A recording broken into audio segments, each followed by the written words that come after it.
এখন পর্যন্ত আমাদের চোখে দৃশ্যমান তিনটা জোটের নড়াচড়া আমরা দেখতেছি।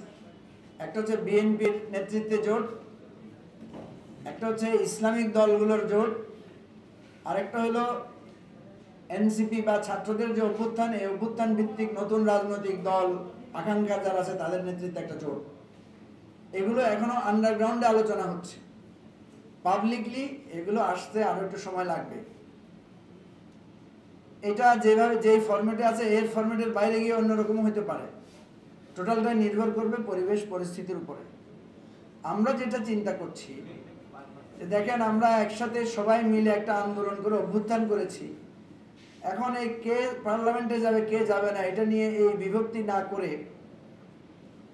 সবাই মিলে একটা সম্মিলিত সিদ্ধান্তে পৌঁছা যায় কিনা, এরকম নানা আলোচনা আছে। আপনাকে যেটা বলতেছি, এখনো এটা ফিক্সড কিছু হয় নাই, এগুলো এখনো আলাপ আলোচনার পর্যায়ে আছে। ফিক্সড হইতে আরো সময় লাগবে এবং নির্বাচনের যে নিয়ে একটা নিশ্চয়তা অনিশ্চয়তার ব্যাপার আছে, এটা সেটেল না হওয়া পর্যন্ত এটা সেটেল মানে ফাইনাল হবে না।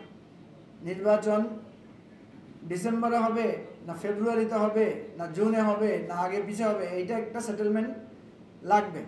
আমরা চেষ্টা করতেছি পর্দার পেছনে এই সেটেলমেন্টটা করা যায় কিনা, তারপরে সেকেন্ড সেটেলমেন্টটাতে ইনশাল্লাহ আমরা একটা ভূমিকা রাখার চেষ্টা করব।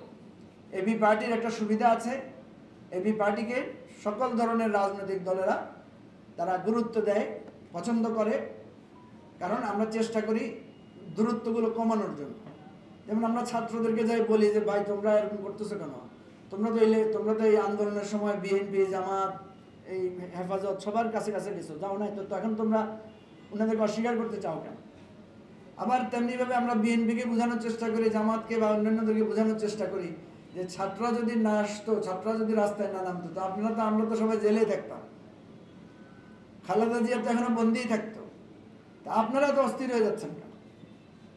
আমরা এটা বোঝানোর চেষ্টা করতেছি। ফলে আমাদেরকে কেউ শত্রু ভাবে না, আমাদের সাথে সবাই একটু ভালো সম্পর্ক আছে।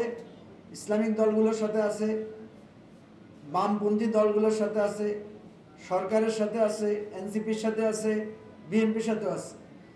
এই জন্য আমরা কিন্তু কোনো জোটে যাই নাই, যার কারণে আমরা সবার সাথে কথা বলতে পারতেছি।